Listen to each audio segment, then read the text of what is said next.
Welcome back, everyone. Hello, and nice to meet you on this platform of the CLL Advocates Network. My name is Jan Geissler. I'm a CML patient for about 20 years. I'm a passionate patient advocate. I'm one of the co-founders of the CML Advocates Network and also on board of the Acute Leukemia Advocates Network. And I'm very delighted to welcome you all to this exciting session about evidence-based advocacy, creating evidence for advocacy impact. It's a topic that is really, really close to my heart because I've learned over years that while we as advocates can have opinions and can try to, let's say, bring our stories and the things that we hear from patients towards all different stakeholders, but I've learned it's not enough because healthcare is such a data-driven business that actually you need to bring evidence around what you want to achieve as a patient advocate.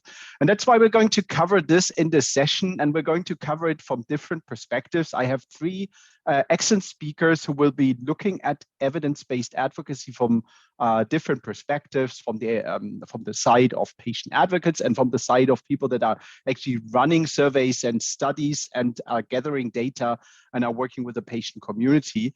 And with that, I'd actually like to hand over to our first speaker, who's Zack Pemberton-Whiteley. He's Chief Executive Officer at Leukemia Care, and I've been knowing Zack for many years because he's been active as an advocate in so many different fields. So he's part of the CML Community Advisory Board. He's also chair of the Acute Leukemia Advocates Network, and he's been driving a number of advocacy projects based on evidence over the past couple of years. And Zack is going to speak about evidence-based advocacy, what's behind the buzzword and why is it important. So floor is yours, Zack. What do you have to say about evidence-based advocacy? Hi, and my name's Zack Pemberton-Whiteley. Thank you very much for inviting me to CLL Horizons to talk about the importance of evidence-based advocacy. For anyone who doesn't know me, I'm Chief Exec at Leukemia Care in the UK, and nice to see some familiar faces in the audience. So what is evidence-based advocacy? I think the definition from WeCan, the work group of European Cancer Advocacy Networks, is really helpful in this context.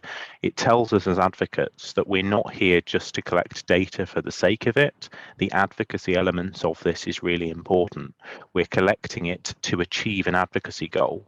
So really, this is about nice packaging and nice evidence for the work that we're looking to do as advocates and making sure that everything we have is backed up by really good data. Effectively, it's trying to prove the points that we already wanted to do to make our advocacy more effective. There's some really good examples of evidence generation taking place across cancer, and particularly at an international level. We're seeing over the last few years increasing amounts of evidence generation taking place.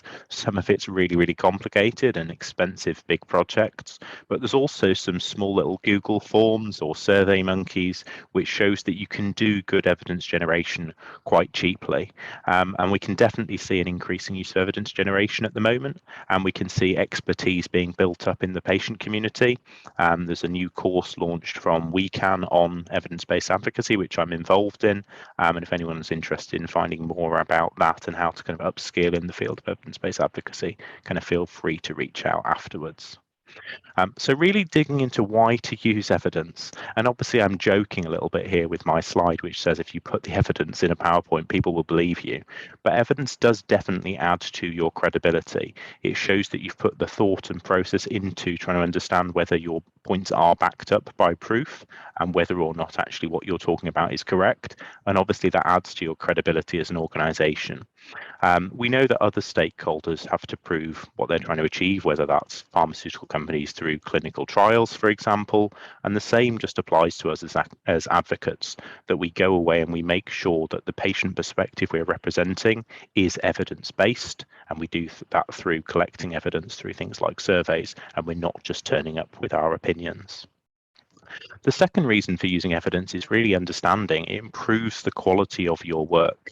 And we can see here on this slide on the left-hand side, this is what we call the perspective of a secondary data source. So that might be a clinician, it might be a pharmaceutical company, it might be a regulator or a payer such as EMA or NICE. And looking on externally, you see things from your perspective. So here as the kind of parents in the picture, you see a lovely baby toy that you think's wonderful, all these lovely animals, but actually on the right-hand side, we see it from the primary data source's perspective, which in our case is patients. And clearly clearly here we can see that things have not been designed from the perspective of the user. And obviously it's a bit of a comic, but it really for me brings home the point about why we must always look at the perspective of the patient and make sure that we're actually designing things from a patient perspective. And that's really where our role as patient advocates comes in. But to do this, we need to make sure that we're collecting the evidence. So if you're getting into evidence-based advocacy, some of the really important things to think about are how to use this evidence. And really from the outset, I must stress, do not use evidence just to back up your existing point of view. Use it to challenge your thinking and make sure the things you're advocating for are actually backed up by what the evidence shows. So make sure when you're gathering evidence, you're not doing so in a way that's leading, and make sure that you're listening to what the evidence says and then campaigning for the evidence. There's no point just going and getting numbers that support the thing you already wanted to campaign for in the first place. That's not evidence-based advocacy. That's just kind of reinforcing your own fixed views. And when you're doing this, question whether the data you've collected actually shows what you think it does. Have you collected the right types of data? Did you ask the right question? Did you ask the right people? Did you ask enough people? And then are you actually critiquing the conclusion? Is it a valid conclusion to draw from the data? So thinking about this a bit more concretely, if you want to talk about the emotional impact of something, there's lots of different ways you could talk about that. You could talk about anxiety, you could talk about depression. And if you ask questions about anxiety, you can't then talk about depression. They're different things. And that's where you have to make sure that if you want to talk about a question afterwards, you're actually putting that question in your survey or in your evidence generation. And if you want to talk about a big topic, such as in the context of CLL, if you wanted to talk about anybody who's been diagnosed with CLL and then placed on watch and wait, you can't just be doing tiny numbers. That's a really big topic there, and you need to make sure that you're collecting enough people in your project that it's valid. Whereas if you're wanting to talk about a niche topic, the number of people who are going to be involved is clearly going to be much smaller. Key elements of evidence generation, if you want to use this for evidence-based advocacy, there's 6 different steps here, but I tend to split it down into 3. And the importance of this is really thinking about timeliness. So before the survey, or before the project takes place, there's the strategy and research questions and the survey design. And this is basically what I call pre-survey phase. This phase takes at least a third of the time the project does. And quite often it's one we skip over. We design things very quickly, and the quality of the things we produce as a result can suffer. The second stage is implementation, or actually running the project, conducting it. So there's the setup, whether that's IT, etc., for an online survey, and then the actual promotion for the period you'll keep it open. Again, this takes about a third of the length of the project and is actually the simplest bit. And then the last third is what you do post-survey, i.e. the data analysis and the dissemination and publication. And again, this stuff takes as long as the actual survey and as long as the pre-survey element as well. And each of these, if you're doing a kind of rigorous project for scientific publication, will be a matter of months. Whereas if you're doing it for kind of internal usage using maybe something like Google Forms, they can be done much more quickly. And one of the biggest top tips I have here for advocates is making sure that the pre-setup stuff, you think about the analysis at the outset. Think about what you want to do with it after the project. So when you're thinking right at the beginning about how to set your strategy and research question, again, here, we're advocates, we're not academics. So think about what your desired advocacy impact is, i.e. what do you want to do, what do you want to change, and work backwards. So think, if you want to change this, who do you need to talk to? What do you need to show them? How are you going to change their mind? To do that, what evidence do you need? What evidence do you already have? What evidence do you need to go and collect? And work backwards. Think about effectively your final meeting. When you've done all of this, what are you going to do to try and influence people? And then take all of that backwards, step by step, and say, if I want to say this, I need to have this. That's how my evidence will back me up. In terms of determining what evidence you already have and what evidence you need to go and collect, broadly, this breaks into 4 different types of things. So think about what is already known to you and what might already be known to others. Don't need to do a project here, you just need to use the existing evidence and reference it. Think about what is known to you and what you want to prove to others, i.e. they might not know. In this case, you want to do a quantitative project, something like a survey where you can prove X number of people experience or report this particular issue. And then if it's stuff that's really new to you and it's not known, it's a new idea or a new project, again, first starting point is desk research. Go and find out what might already be known to others, do a literature search or look at what other advocacy academic groups have done.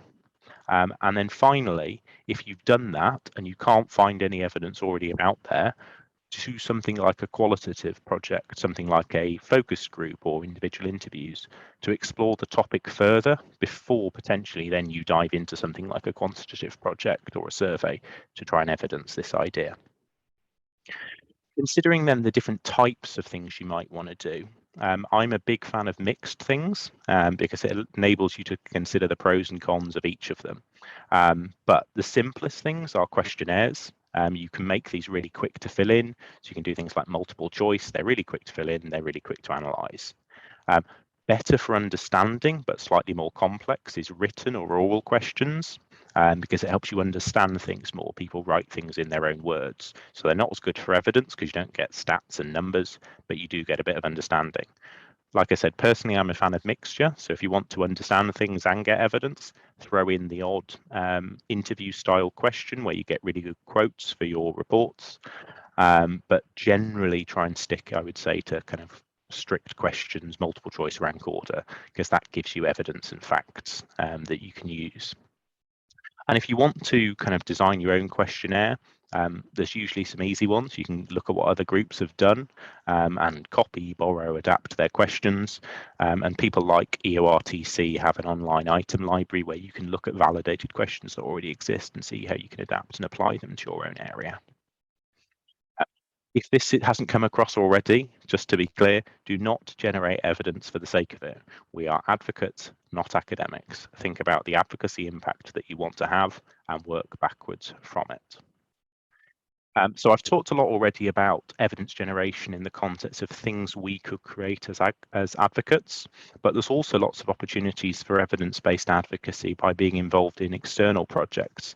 And Jan, who's obviously chairing the session today, was involved in a publication called Involving Patient Involvement in Medicines Research and Development, where they produced this roadmap. So these are lots of different opportunities for us as academics to get involved in research. We don't have to lead it, we just have to be involved in some way. So think when you're trying to design projects to generate evidence, whether there's a more effective way you can do so by being involved in someone else's project and making sure their research aligns to the things that we might want to kind of achieve in terms of the interests of patients. And this is really a call, obviously, to other stakeholders like industry to make sure that patients are involved at all different stages in the R&D pathway to make sure the outputs really suit the outcomes that matter to patients. So a quick case study from Leukemia Care. So this is the Living with Leukemia survey that we undertook in the UK. So the aim of this project was to explore leukemia patient experience, different types of leukemia, and from the point of diagnosis onwards. So we were looking at people's journey and how that changed at different time points depending on different types of leukemia and different things that had happened to them. So in, say, CLL, was someone placed on watch and wait at diagnosis, or did they immediately start treatment? And how did that change their experience in terms of things like, was information given to them? What support did they receive from their healthcare teams? Did they interact with a patient organisation? Did they attend a support group, for example? And as part of the process, we undertook something called cognitive testing, which is where you work with individuals who are potential respondents to the questionnaire, and they go through, they test it, and they refine the content. They make sure there's suitable answer options, for example. And we've actually run this project a couple of times now, which gave us the opportunity to compare between different annual versions and to see whether things were getting better or worse over time. And here really is just to explore the different output types you can get from this. So we've done things like a full report, which you can see on the left-hand slide, where we did a 100-odd page report on all of the findings that were here because we wanted to put this data out there in the public domain. And we presented this report in Parliament, which you can see me down there on the bottom corner. But we've also used this for scientific publications. So we've presented this at conferences like the European Hematology Association conference. We've presented it at IWCLL. and at the British Society of Haematology conference. And the aim here was to get this information shared amongst the clinical community in a forum and kind of area where they were already looking at these things. And finally, I always say that these kind of projects spark more questions than they do provide answers. So think about using some of your evidence topics for further work. You're never going to get all of the questions you want answered in one project, but it might spark further things you can do here, like this poster on the right hand side where we did a kind of an initial survey and then we did a follow-up focus group to explore the findings slightly more, to look at what CLL patients' views on different types of treatment. And then really, again, evidence is for advocacy. Evidence isn't just there to publish. So think about how you can then use that evidence in your different types of activities. So again, on the first bit on the outset here, we were producing a report to quantify unmet needs. So again, one of the stated purposes here was to provide an evidence base. It was provide an evidence base that other organisations could use in their activities to save others going away and running more surveys, kind of creating fatigue at people being repeatedly surveyed. And again, we felt we could do it in a really good format and put all that information out in the public domain. But we've also used it in a lot of our kind of advocacy and campaigning activities. So one example of that has been our work campaigning for access to treatment in the UK with bodies like NICE. It's enabled us when we're talking to them to say, this is what proportion of patients report this issue, not we think patients experience this issue. We can quantifiably say, based on our survey, this is what proportion of people say they have a negative financial impact at diagnosis or a negative emotional impact at diagnosis, or different groups that might be particularly in need or might struggle more for understanding. A variety of different topics. This has really helped us quantify everything that we want to say. And finally, it's helped us inform a variety of campaigns. So one particular campaign that spun out of it was a project called Watch, Wait, Worry. And this is where we campaigned on the importance of making sure that the watch and wait period was explained fully to CLL patients at diagnosis, because we found out that poor information provision was actually worse than no information provision. So I could talk at length about this, and I'm sure we will do in the Q&A, but that was just a kind of quick whistle-stop tour of evidence-based advocacy and some top tips from me. So looking forward to the discussions and the questions. Thank you very much for listening.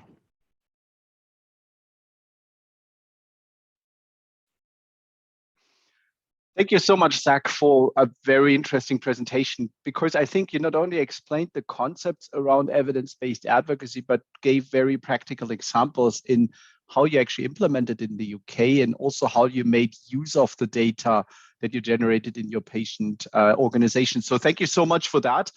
And I mean, I can just encourage everyone to raise questions in the Q&A section of the website. As you can see there, I'm going to monitor your questions.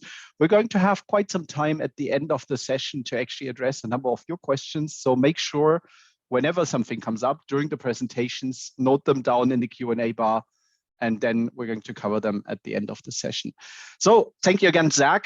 Moving forward, because now we're moving to implementation. And I know that patient organizations often have limited resources and need additional experts to help them implement something like a very complex survey or an evidence generation project or whatever. And who would be better to actually address that is somebody who does that day by day. So I'd like to welcome Daniel Ratchford. He's actually head of quality health, which is I think a department or company of IQVIA in the UK. And we've been working with Daniel and his organization quite a number of times. Also in the CLL Advocates and the CML Advocates Network, we had a joint project where we used their services to implement a huge survey on therapy-free remission, so stopping treatment.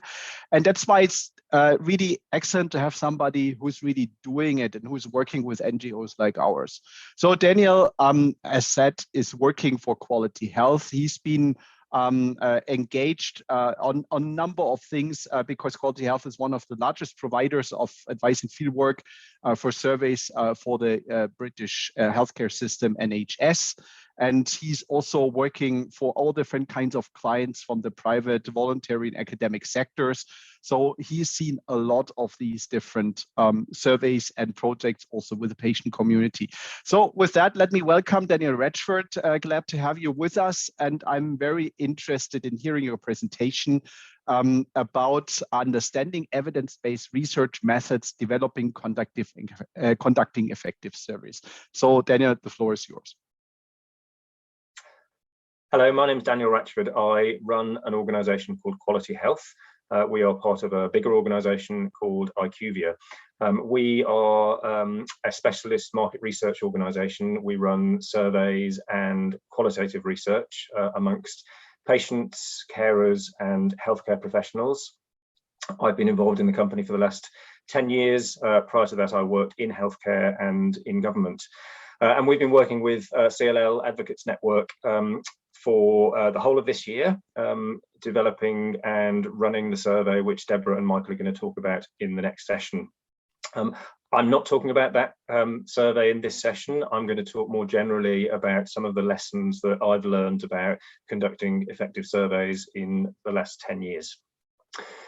The most important starting point, and this possibly sounds quite obvious, is that it's absolutely essential to understand why you want to carry out a survey. And all too often our clients will come to us without being clear about this. So they'll say, we want to carry out a survey of all of our patients, and we say, why? And they say, well, we're not really sure. We want to find out what they think. This slide sets out some of the sensible reasons for carrying out a survey, and these are all about identifying specific, particular individual aims for a survey. Most effective surveys pick just one of the things on this slide and design a survey and a questionnaire around understanding just that issue. The least effective surveys that we've been involved in are where our clients don't have any of these objectives in mind, or try to develop a survey which is so ambitious that it tries to collect together information on 4 or 5 of these at the same time, which makes it almost impossible to have a concise and effective questionnaire. So this is the most important first point, to have a very clear purpose for the survey. This slide has a couple of examples of very effective surveys that follow that principle. There are lots I could choose from the last 10 years. These are hopefully relevant to this audience. So the first is some work we did for the CML Advocates Network, which is a survey looking at a very specific point in the patient journey, which is about where CML patients choose to have a period of treatment-free remission. And the survey was looking just at that particular moment for patients and understanding the impact of that decision and information around it that those patients had. The second example on the slide is for CLLAN, the Acute Leukemia Advocates Network. This was looking at a much broader period of the patient journey, but looking very particularly at quality of life for leukemia patients through those various different stages of the journey. So these are 2 good examples where these clients have picked particular elements from that list of purposes, which was on the previous slide. This slide sets out the full stages of conducting a survey. You'll be pleased to know I'm not going to go through all of these. I will talk to a few of them in the slides that follow. The point of showing this here is just to explain that it is quite a long and complex process. It's not a quick and easy fix to produce a survey, and it's really important that clients invest the appropriate time and resources in getting this right. It's important to go through all of these stages. It's important to take your time and to develop a survey which will be effective because the right investment has been put into it. This slide shows some of the key lessons around designing a survey. And the most important thing here is the line at the bottom in red, which is about involving patients. This is happening more and more in questionnaire design, and we particularly push this element so that patients are involved in what the questions are, how the questionnaire is put together, how the process is going to be run. And it's from involving patients and listening to patients that we've been able to develop the lessons you can see on the rest of this slide. So it's patients that have told us it's important to keep questions focused. It's patients who've told us it's important to have a short questionnaire so that they've actually got time to fill it in. Patients have told us to put the most important questions at the start of the questionnaire when they're giving it the most attention, and to make it easy to follow through a questionnaire by having questions organised into sections. So always involve patients in questionnaire design. Cognitive testing is a phrase that some of you will have heard in respect of questionnaire design, certainly those of you who've worked with my team over the years. And it's really a formal process of checking that the questionnaire actually works for those who are going to fill it in. Typically in survey design, there is a group of experts in questionnaires, which is my team. There's a group of experts in the subject matter itself, so the condition or the treatment, and they're typically our clients or stakeholder groups that you've put together. This is about a third group of experts who are the patients themselves, and it's those experts we're asking to answer the questions towards the bottom of the slide, which are about how long it actually takes to fill in the questionnaire, whether the questions make sense, whether the questions are relevant, whether the right response options are there, and whether patients are actually comfortable answering those questions that we've put together in the survey. Typically, we will go through 2 or 3 rounds of cognitive testing. So we'll take a draft questionnaire to a group of volunteer patients. They'll answer these questions for us. We'll adapt the questionnaire. We'll then take out a second draft, and we'll keep doing it until we get to a version of a questionnaire that we know is going to work and that people are going to be happy filling in. So having developed and tested the survey, the next very important stage is to actually make sure that it gets into the hands of those people who you want to fill it in.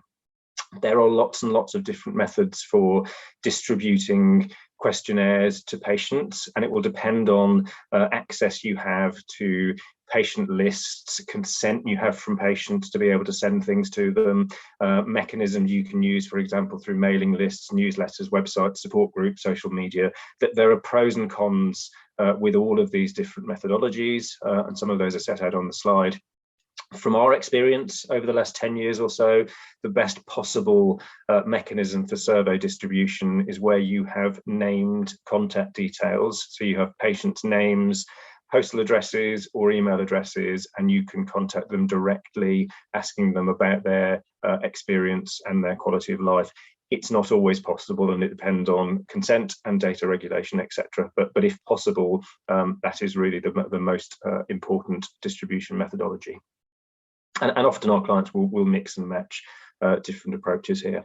Participant bias is a very important aspect of survey design. There's a whole science around it.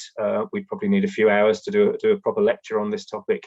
But essentially, this is about making sure that the people who fill in your questionnaire are as representative a sample as possible of the overall patient population. So there isn't a bias in the people who respond to the questionnaire because of the way that it's been sent out. So obviously, this is very related to the slide before about distribution methodologies.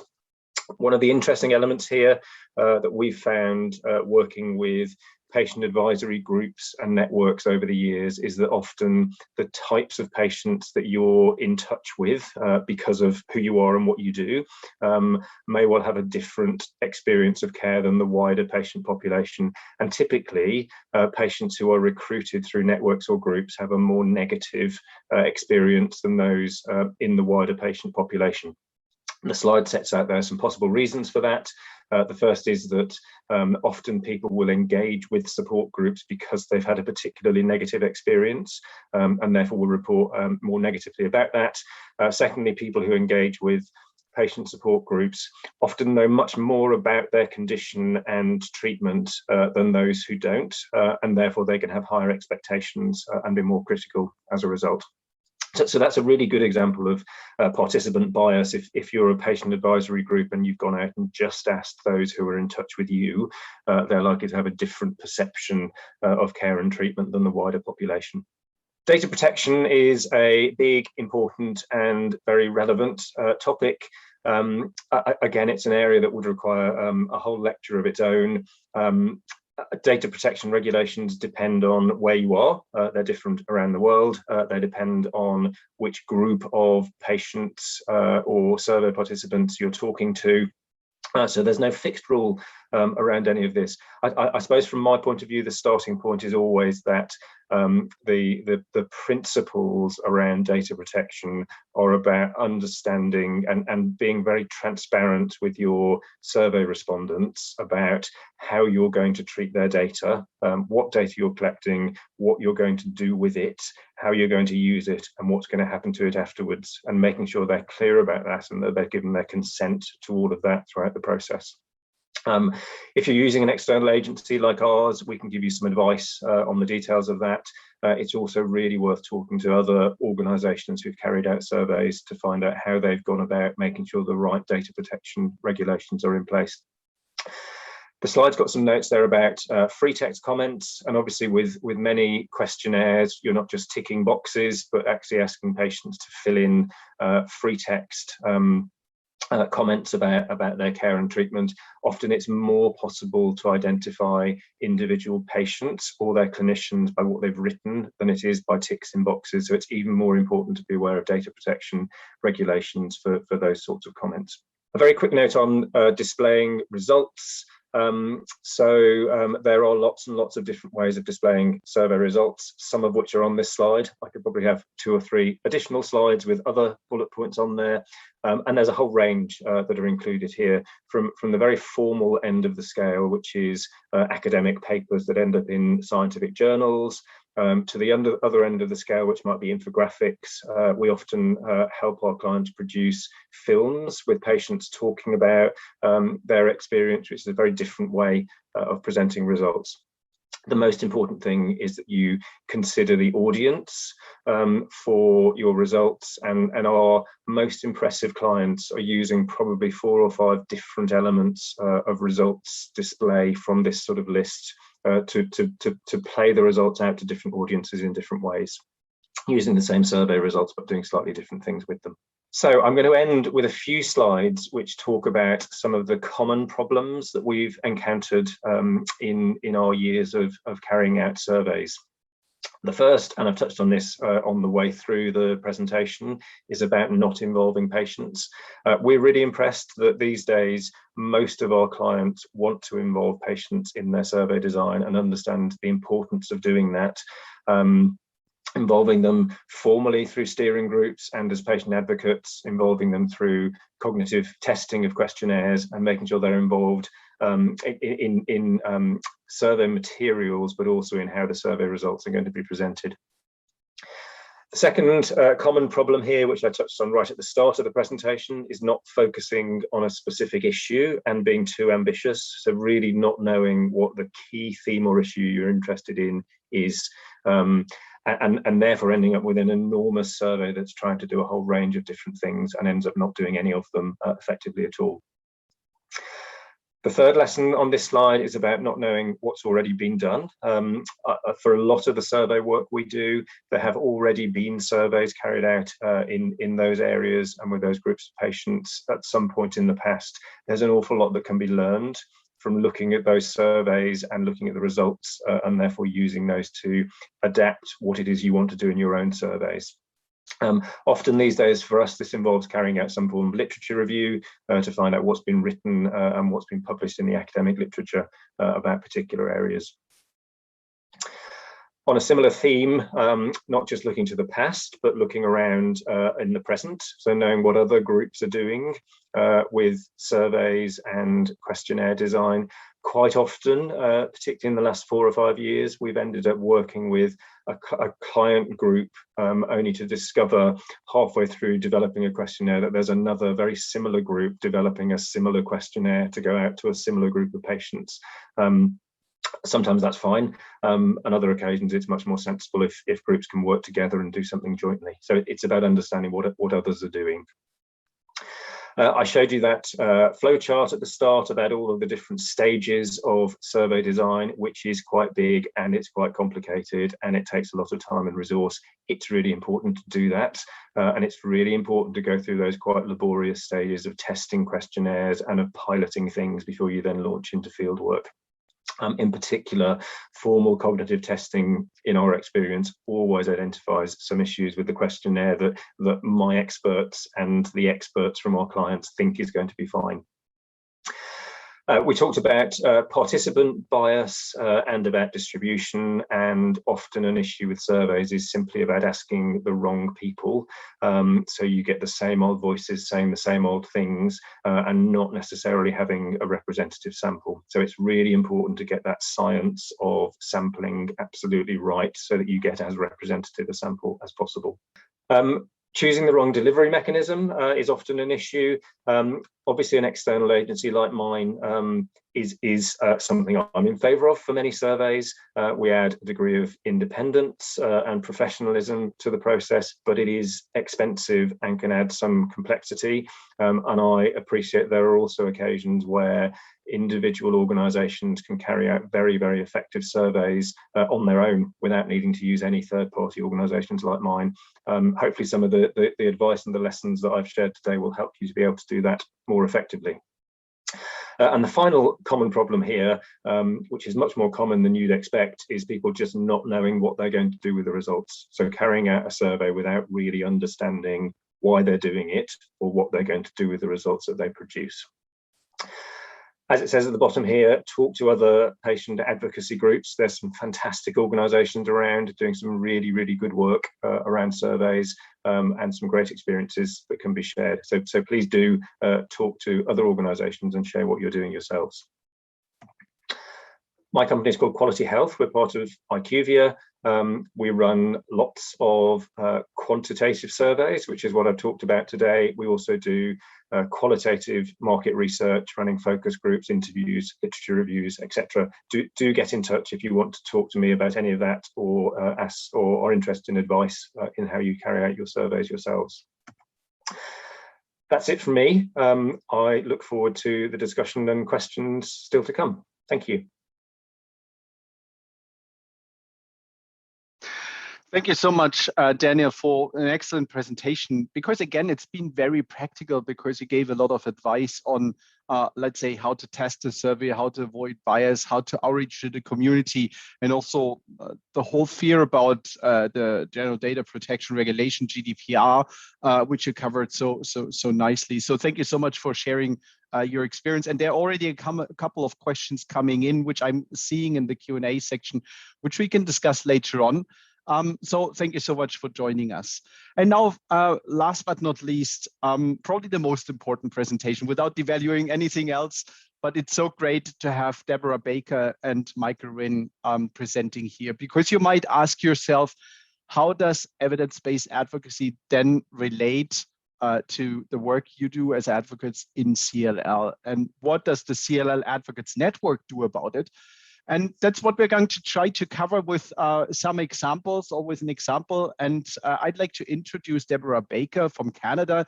She's a CLL Canada Honorary Board member. She's a member of the CLL Advocates Network Steering Committee. And she's been on the planning committee of CLL Horizons. So huge credit to you, Deborah, for being on the committee to make this conference happen and put all your volunteer time into this. We greatly appreciate that. And as a second speaker in that presentation is Michael Rinn. I think everybody of you probably knows Michael. He's a founding member of CLL Ireland.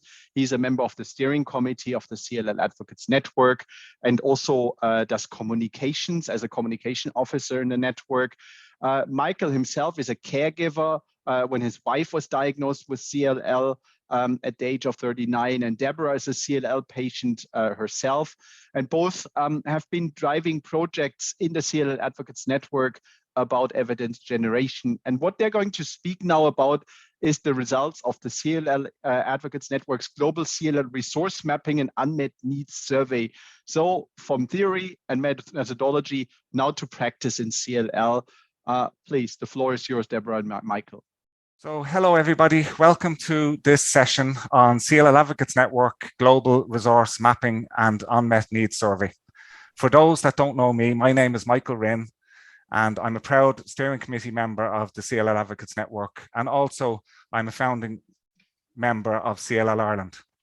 I will be doing the first part of this session, and I will then pass over to my good friend and steering committee member, Deborah Baker from Canada, who will be presenting the findings of the survey. The survey objectives. It was to map services provided to chronic lymphocytic leukemia patients worldwide we wanted to explore the impact of COVID-19 on delivery service and support organizations. And we wanted to determine the unmet needs to prioritize CLL Advocates Network. It was also to prioritize content for the CLL Horizons conference. And you'll know as you're viewing the conference over the next few days that you filling in the survey helped us great on what we were going to actually do for you guys. We wanted to build a global directory of CLL support resources based on survey returns, to know what's going on around the world. Do patients have supports in the different countries? The whole aim of advocacy, I suppose, is that no patient is left alone, no CLL patient is left alone. And it's important that patients have advocate organizations that are supporting them. So next slide, please. The survey development. We wanted to capture service detail for organizations that provide CLL support, resources that organizations would like CLLAN to provide, delivery of CLL healthcare pre and post-COVID. We won't say post-COVID because it's an ongoing pandemic. So during the pandemic, the impact of COVID-19 on service organizations in relation to CLL. There was a significant and wide-ranging negative impact to organizations that provide services for patients living with CLL due to the pandemic. And it was important that we capture this. And Deborah will present the findings later on in this session. Okay, so the survey testing. The final questionnaire was ready in April 2021. We tested the questions with a small group in English prior to that. And then the final question set was then translated into 7 languages: Arabic, European, Portuguese, French, Russian, and simplified Chinese and Spanish. The survey participants were made up of members of the CLL Advocates Network, but also non-members. As you can see from the slide, 54% were members and non-members were 46%. Organizations that support CLL patients but were not members were found via a scoping exercise. 57 organizations in total responded to the questionnaire. 54% were members of CLLAN, I've said that already, and 46% were non-members, but we got responses from 40 countries. The responses by the countries, as you can see, Europe had the most, which we would expect at 54%. North America had 11%. The Middle East and Africa at 7% was a bit disappointing, and it probably shows that as an organization, a global organization, we need to do a lot of work to make sure that patients in these areas are supported. And at this point, I'm delighted to hand over to Deborah Baker from Canada, a friend and also steering committee member, to present the findings of this survey. Thank you, Deborah. Thanks, Michael. So I thought we'd start with what you as a CLL support organization think you're good at. And this was an open text question, and then themes were developed from it. So you think you're good at support for patients. 67% of you provide emotional, psychological, or peer support. You think you're good at providing informational material, and this would be either digital or printed material for your patients. Education came in at about 37%. So a third of you think that you're good at providing education to patients, and this would be via webinars or other educational events. Advocacy came in at 19, so that's perhaps something that groups need to improve on in terms of what advocacy they provide for their patients. Raising awareness and fundraising came in pretty low at 10%. So again, these are areas that you think you might be able to improve in. So what does your organization offer? Patient meetings and awareness campaigns were at the top of the list. And non-member organizations, NMOs, and member organizations, MOs, report the same levels of service provision in terms of patient meetings. It was a little bit different than in the awareness campaign, showing the non-member organizations provided more awareness campaigns. Telephone support was provided around 77%, again, virtually the same by both member and non-member organizations. Educational events were more likely to be delivered by the member organizations than the non, and news and conference cover was definitely more likely to be delivered by member organizations at 81% versus the non-member organizations. And CLAN members are also more likely to deliver conferences and webinars themselves. We wanted to know if your organization offered financial or welfare support, and the responses show that it's lacking by both member and non-member organizations. They're both about a quarter, 25% of organizations. So there's 75% of groups that do not offer this. So again, this might require further analysis to determine whether or not it's needed. And we also found that member organizations are more likely to provide input into government and regulatory organizations. And for example, this would be for health technology assessment and other perhaps drug reviews.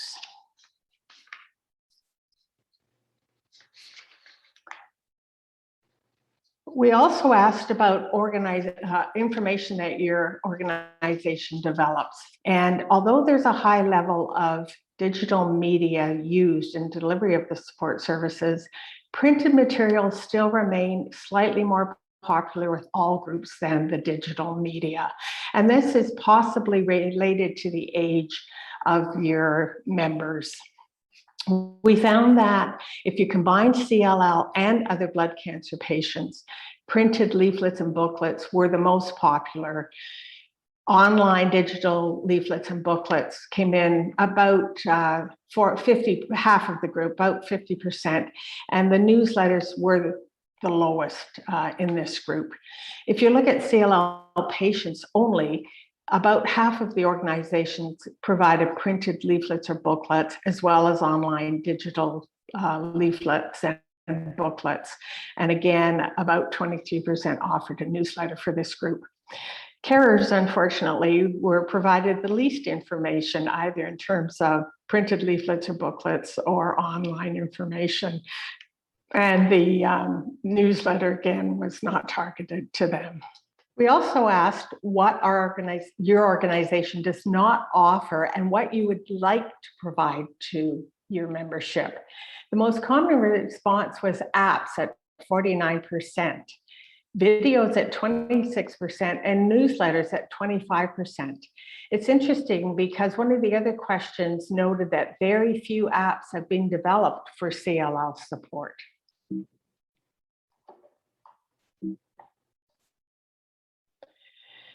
The other question we asked was about support, advocacy, and education services that you do not currently offer but would like to. Clinical trials directory came in at 42%, health technology assessment at 28%, publications and presentations at relevant blood cancer meetings came in at 20% as well. And again, an interesting thing is that the clinical trials directory is currently only offered by about 18% of respondents. And we noted that almost all respondents reported a lack of finances to deliver these support services. The most popular support services provided by CLAN include best practice sharing, and this would refer to the webinars and other information that we have on our website that helps you as an organization. CLAN's newsletter, CLL Matters, was liked by 83% of organizations, and virtual conferences like this one, Horizons, as well as face-to-face capacity building events were both well desired by participants. So what specific support services would you like covered at events or in resources? Medical updates were appreciated by 91% of respondents. CLL research and clinical trials were wanted, patient support and patient education information, and then of course, COVID-19 information. So I hope you'll agree that we've developed a pretty good agenda to meet those requirements for this CLL Horizons. We then went into CLL healthcare affordability and asked some questions about that. And this is before COVID. So we wondered if ability to afford treatment and care was an issue for CLL patients in your country. And there's a clear difference with the rest of Europe and other global regions.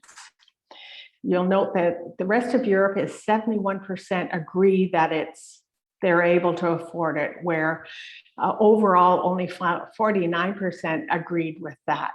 And another interesting thing is down here in North America, you'll see 50% said it was an issue, 50% said it wasn't an issue. And as most of you would probably know, the ones who it wasn't an issue for were Canadian, and it was the US who had an issue with this.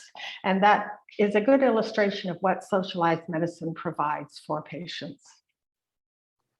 Access to healthcare in terms of how well informed your general practitioner is, your primary care person. Again, there seems to be a lack of education about CLL for primary care healthcare practitioners, even in developed countries. And as you can imagine, this makes a big difference in terms of the diagnosis of CLL patients. If your healthcare practitioner is the first person you have contact with, and they are not familiar with CLL, then delayed or late diagnosis is going to be an issue for patients in your country. So it's an issue across all countries, but especially in the Middle East and Africa countries and Latin America.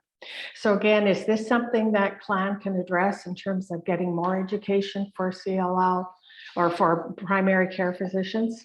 It's something we'll have to think about. We also wondered if patients had enough opportunity to take part in clinical trials.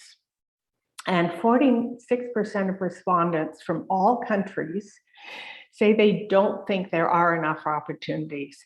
And again, Eastern Europe, Latin America, the Middle East, and Africa report the largest percentage. And is this related back to the care that patients are getting and maybe not being diagnosed early enough or not having enough care? Another important topic we wanted to know about was mental health support in CLL. And the organizations reported that over 67% of the organizations reported that patients living with a diagnosis of CLL do have access to mental health support, which is interesting because it's higher than when you ask patients the same question. So patients say only 50% of them have access to psychological support. So there's a disconnect there somehow between the organizations saying it's available and the patients obviously not knowing that it is. So again, something else we have to look further into. So what is the impact of COVID-19 on services for patients living with CLL? It's huge, as you can imagine. And organizations have had to stop or reduce support or services. They've had to adapt some of the support and services they provide. Patients have had to postpone and cancel appointments. They've had treatments delayed, or they've had a change in treatment. Perhaps they didn't want to go into hospital or weren't able to get into hospital for treatment and have an oral treatment at home now. So one of the reasons for this could be a national or a local lockdown.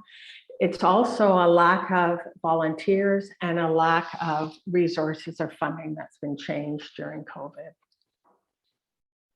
So where do we go next? Well, CLL Advocates plans to develop a strategic plan to address some of the key issues in this survey. We want to look at the unmet needs and determine what our network priorities are.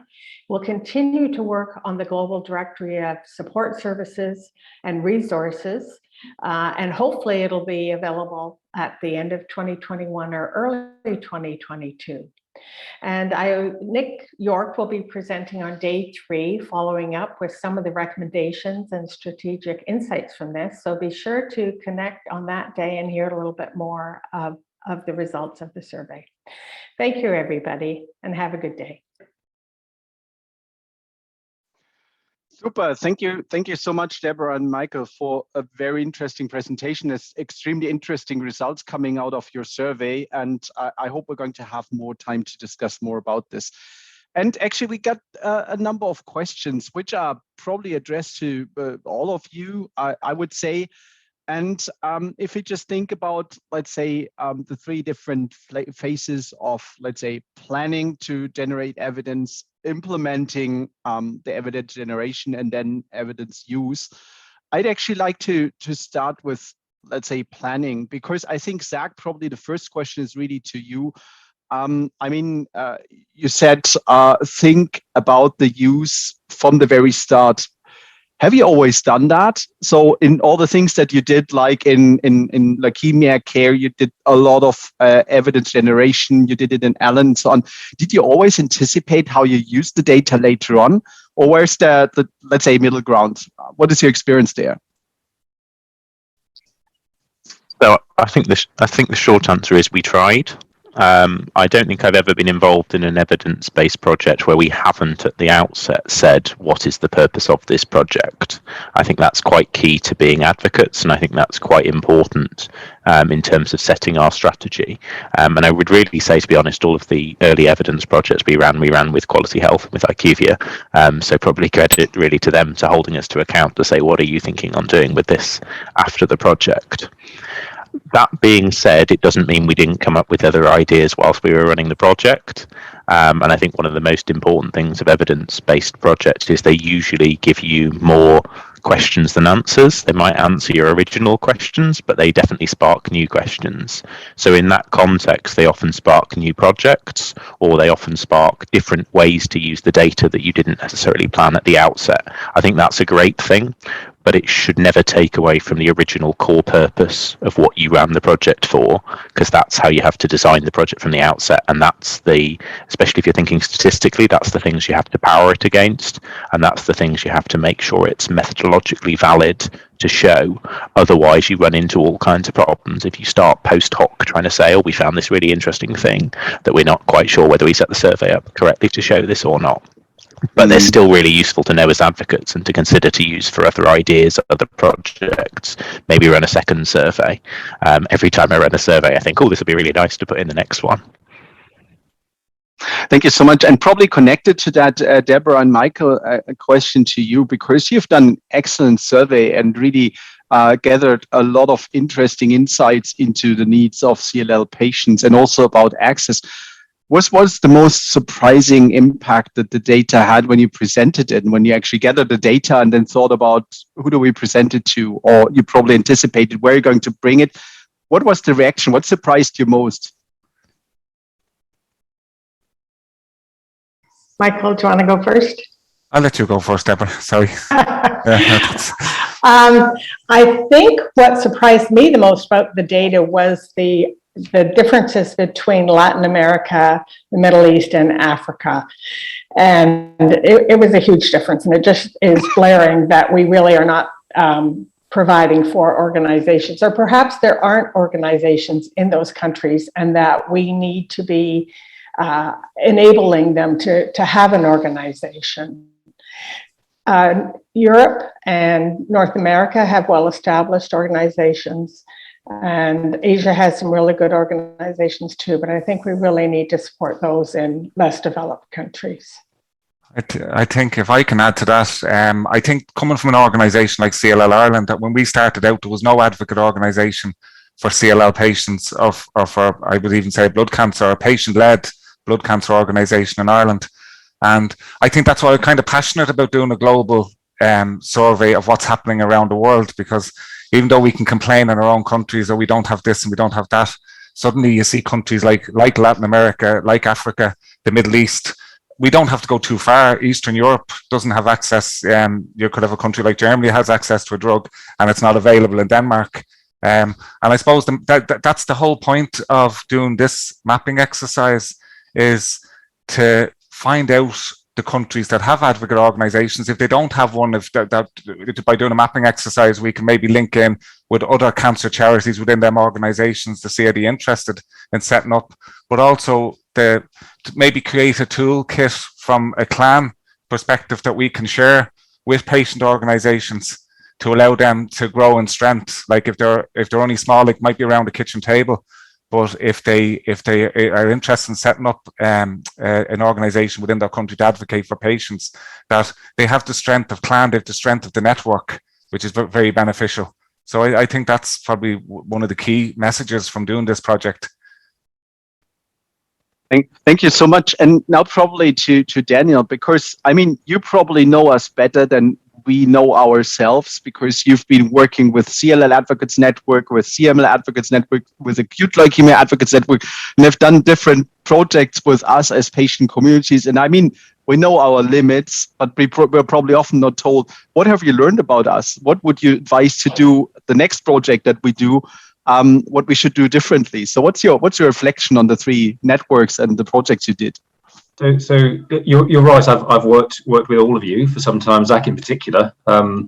It's probably 6 or 7 years since we did the first survey, Zack. And I think what I've learned from you that I then try and teach some of our other clients about is patience. I think these programs take a long time, and it can be frustrating for people. And we often have clients who will come to us and say, we've got a budget we need to use by the end of next month. Can you run a survey for us? And I then have to have a conversation, as I've had with Zack and a number of the others of you over the years, to say, we could do it next month, but it wouldn't be very good. And it wouldn't give us proper amount of time to put the right questions in the survey, to test the questions properly, to think about actually what you wanted to do with the information and why it was being run. And I think where I've enjoyed the relationship with your organisations has been that you've allowed us to rein back some of that ambition and speed around things, and say, actually, this needs to be done at a sensible pace in order for it to be most effective. And it's not always the case. I hope you're not suggesting I'm impatient, Daniel. No, I was suggesting there are other clients of ours that are sometimes impatient, Zack. Okay. It's really very difficult. It's one of our biggest challenges is trying to explain to people that there are lots of different stages in these things to get it right. And I remember that kind of the change of different steps that Zack outlined in his presentation in the beginning, and it takes a while. On the other hand, it has a lot of impact. And one thing that I want to ask probably all of you is related to some of the questions we received in the chat or in the Q&A, is actually about, let's say, getting the right sample and so on, because some said, how do we avoid by chance results? How do we avoid asking the wrong people? How do we make sure that we ask enough people to get the right sample size that in the end the results mean something? How do we avoid that we just survey only the most active people? I think, Daniel, you addressed this a bit with bias and also with methodology, but there's probably more to it. And that's why it's probably the question to all of you: how do we avoid that we just ask the wrong people or the too small sample or whatever of our community? And in the end, we have generated huge data, and then we go to the stakeholders, they say, nah, you've just asked the onliners, or you've just asked your most favorite members or whatever, and then they just disregard all the efforts that you've done. What's your recommendation and thought around that? All of you. Who wants to go first? Daniel, maybe you first, because you brought it up. I'm happy to go first. I think for me, the most important thing is to understand the group of patients or organisations that you need to survey, which sounds like a very basic bit of advice, but understanding as much as you can about who those people are and how they interact with social media, with organisations, with advocacy groups. And only when you fully understand that population can you then decide what sample actually you need to make it an effective set of results. There's a huge statistical science behind all of this stuff, but essentially what it comes down to is making sure that the people who fill in the questionnaires are representative of the population as a whole. So as an example, for the CLL survey that's just been presented, 57 respondents is great and gives you a really representative sample of what's going on around the world. If we ran a survey of leukemia patients in the UK and had 57 responses, it wouldn't be useful at all because it wouldn't be representative. So it really depends on what the overall sample looks like. And as I said in my presentation, one of the really big issues that we come across and always have conversations with our patient advocacy clients around is that degree of engagement between patients and the groups, and whether that means patients are likely to be more positive about their experience or more negative about their experience, and it can go either way. So sometimes people have a really positive experience because they're getting fantastic support from advocacy groups and therefore are having a better time of it. In other cases, the only reason they've got in touch with advocacy groups in the first place is because they're having a bad time of it in their healthcare system. So it's understanding those sort of interactions between people, and then you can apply the science to the population and the sample. Zack, you're muted. Oops. Zack, we can't hear you. I don't know why. I can see you're unmuted, but can't hear you. Can you hear me now if I get rid of the headset? No, it's good. So jumping in kind of on building on what Daniel was saying, really. I mean, certainly this is not a problem that's unique to patient advocacy groups. We get, to his comment, kind of lots of companies coming to us and saying, we've done this wonderful survey of 30 or 40 patients. And I say, well, put it in the bin then, because it doesn't really tell you anything. Our UK survey had 2,500 leukemia patients. So clearly you can look into a lot more detail when you're able to do something like that. I think my big learning from doing a few surveys over kind of a few years in the context of evidence-based advocacy is, as patient organisations, you've got two options. You either design a clean sample and say, we want this exact number of respondents from this exact kind of setting. And this is not a new idea to any of us. That's what you do in clinical trials, and say, this is the area we're looking at. Or you look at that in the analysis and you make sure you gather the information through the questions, maybe something like demographics, that allow you to break that apart from the sample and say, how does this change? So one of the things that we did that was really interesting in the Leukemia Care Living with Leukemia project that we did with Quality Health was we set the cohorts up differently so we could compare the people who came through organisations such as Leukemia Care and the people who came through the NHS and were what you could almost term an average patient, or as average as you could be in a survey. And we were able to look at that and say what were the differences between those groups, i.e. did certain things make you more likely to have used a patient group, or more likely to reach out, or more likely to be bigger issues because you used a patient group, i.e. maybe did access to information make you less worried or concerned? Because really, as Daniel says, as patient groups, we seem to get both of those kind of throwbacks. Either your patients are worse because they need more support, or they're better because they're better supported. And I find both of those challenges really hard as a patient group, because how can it be both? And I get the point, it varies in different situations. But I think it's really important as patient organisations, we do this, and we do try and hold ourselves to these kind of proper methodological standards. Because otherwise we have the whole conversation when trying to present this at scientific conferences, etc., about that's great, but why should we pay any attention to this because of X, Y, or Z methodological reason, not because our findings are invalid. People question your methodology and then don't pay attention to your important advocacy findings. Thank you so much, Zack. And I think, Deborah, you wanted to come into on this. Yes, I just wanted to add something. We had 57 respondents, and fortunate that a little more than half were our members, but we were able to attract answers from 26 other organizations. And we sent out a lot more requests than that. So I think you have to realize that you may have to follow up, you may have to bug people to get answers from them. And we were lucky that we had that number of response, but you need to do the scoping exercise like Quality Health helped us with, to look for other organizations out there. And everybody these days is strapped for resources. So you have to expect you're not going to get all all the organizations to respond to you that you would like, but we were pretty pleased with the number of groups we got. Michael, can you add to that? Yeah, do you know what, Deborah? You actually said exactly what I was going to say about how that there was kind of nearly an equal number of members and non-member organizations, which was actually quite good. And that was down to the scoping exercise that Quality Health. I suppose what we sometimes see in the CLL community, and we're reaching out to organizations, is that sometimes CLL within organizations that are not disease specific, that they cover other leukemias, sometimes CLL can get a little bit lost. And maybe them organizations, as Deborah said, them organizations maybe needed a bit of a push, but that's not to say that I know that the organizations were delighted with the response that we've got and the information that we've got, that we can really move forward on designing strategies now to try and grow the network.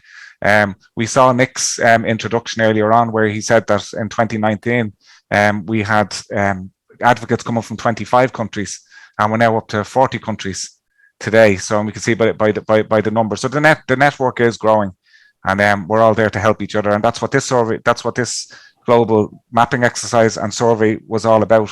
You know. Yeah, thank you so much. I mean, one thing that still bugs me and also some of the participants is, how do we reach out to the community? I mean, there was a question, how many responses did you have from Asia? There was a question about how do you reach out to people with lower health literacy? So we might just be reaching out to those who are anyhow used to reading a lot, digesting a lot and whatever, or understanding technical language. How would you see that type of outreach to the community, and especially to the harder to reach groups? Do you have any recommendations from your experience, all three of you? Do you know what? Sorry, Zach, do you want to talk? Well, I can jump in if anyone doesn't. So we've just done a project in the UK as part of a group called the Blood Cancer Alliance, which is a network of blood projects trying to look at exactly that. So 2 projects, effectively. The first one was looking at the unmet needs of blood cancer patients in the UK, so analysing existing data sources, etc. And the second, which was a follow-up, which is really to try and investigate that exact issue in the Black, Asian and minority ethnic community in the UK, which makes up less than 10% of patients and tends to be what some people call the hard-to-reach communities. I would say it's not hard to reach, it's on us to reach them differently, because to your exact point, Jan, it's not necessarily that people aren't using these things, they're just engaging differently. And we've just run a project looking at that, and that was actually really, really hard to get people to be involved in. In some cases, there are just cultural differences that make it unlikely for people to fill in surveys. Even when you put a huge amount of effort into it, even when you run different projects, and that's 15 major blood cancer charities in the UK whose income in total is multiple tens of millions. There's a lot, they're big organisations with big, again, tens of thousands of audience to reach out to, and the numbers that you get to fill in some of these projects. And we tried surveys, we tried focus groups, we tried having a co-developed kind of user group who helped develop the project and who are involved in it. There are, sometimes you just have to do it differently, and you also have to manage your expectations as to how many people you're going to get involved in some of these projects. Michael, you wanted to add to that in terms of outreach? Yeah, do you know what? It's a really, really good question. How do you get advocate organizations in countries and trying to communicate with them? And I suppose that Daniel may be able to elaborate a bit more on this. And I'm only kind of making a point rather than trying to answer the question.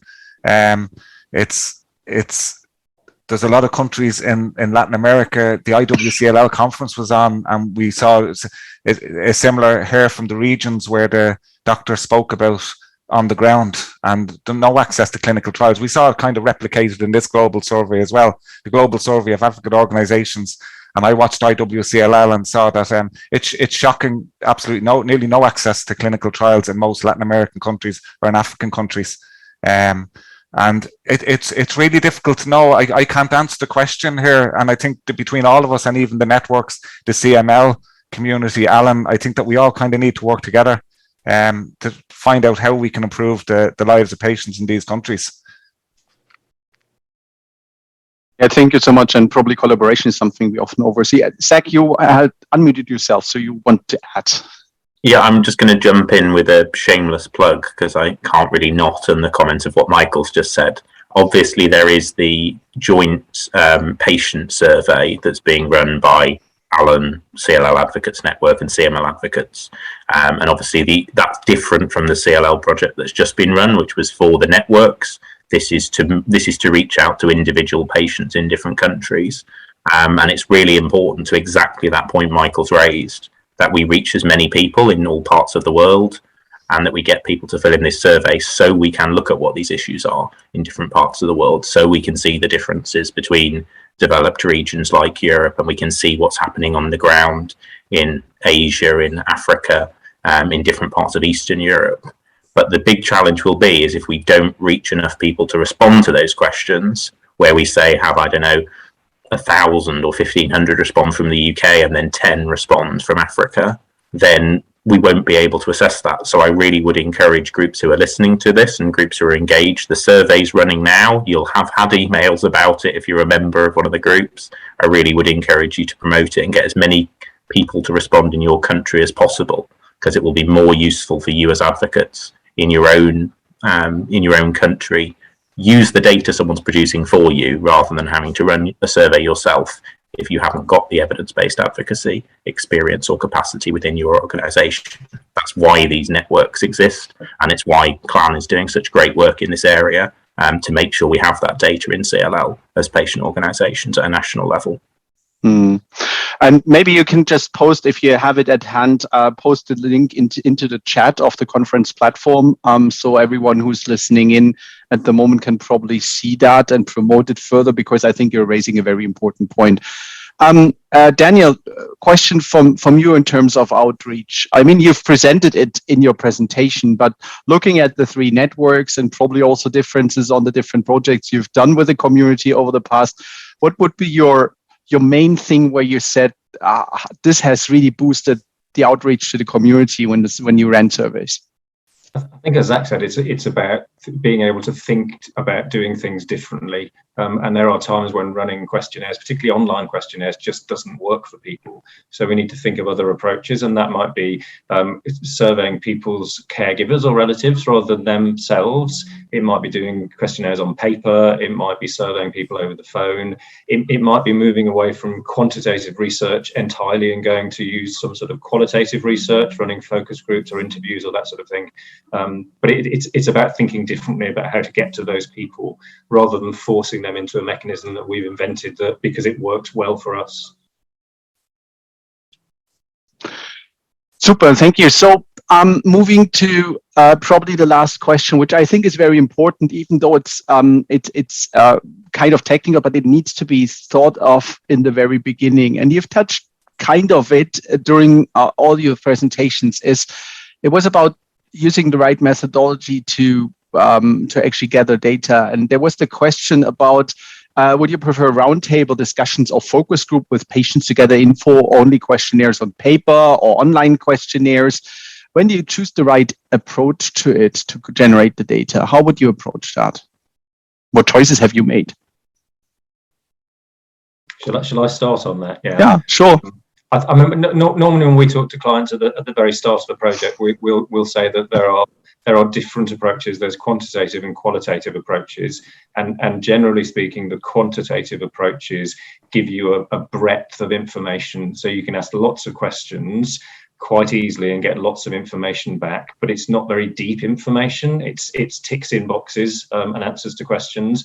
If you want to go deep and get a much more in-depth understanding of what's going on, it's that point that you use roundtable discussions and focus groups and interviews. And interestingly, in recent years, lots of the projects that we've run have involved both of those. So we'll run a survey, a questionnaire-based survey, and then we will go into more depth on some of the interesting findings from the survey by using focus groups and interviews. On other occasions, we've done it the other way around, and we've done the qualitative research first to have more broad conversations with a group of people to understand what are the issues, and then to use a quantitative survey to actually get some numbers behind those, which is a much more use in advocacy. So sometimes the things go hand in hand. Thank you so much. I don't know, Zack, very quick response if you want to add to this. Yeah, I was just going to agree with what Daniel was saying. I tend to say, to put it simply, if you're looking to demonstrate or prove something, use quantitative numbers. If you're looking to understand it, use qualitative research. But I really wouldn't add anything to what Daniel said about doing it. Sometimes you do both, and sometimes you do one before the other, and we've done it both ways. Sometimes you run a survey and you need a focus group to help you understand the answers, and sometimes you need a focus group, and then you say, oh, but now we need numbers to be able to prove this. So I think they're for very different things, and it really depends on what you're trying to get at as advocates. I don't think they're comparable. Thank you so much. We're almost at the end of the time, but I want to raise one more question because it came also in the Q&A. How about training of patient experts or patient advocates about this? I mean, it was more about how to better lobby, but probably transpose that to evidence-based advocacy. How do you train your advocates on evidence generation? What's the next step after the seminar? Where do you go to? Does anyone have a recommendation on that? Yes, Zack?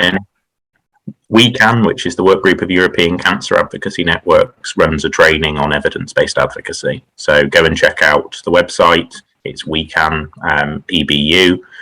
Go and find that. And again, I'm sure that can be posted in the conference platform. There's lots of training, and again, shameless plug, I'm involved in that, as are you, Jan. And there's also, for anyone, I know one of the biggest challenges is not just running a project, it's how do you publish it? And WeCan's also launched a training on patient involvement in publication. So that might be when you run the evidence project, or it might be if you're, as an advocate, being involved in external publications about evidence. Again, there's online modules and training from WeCan.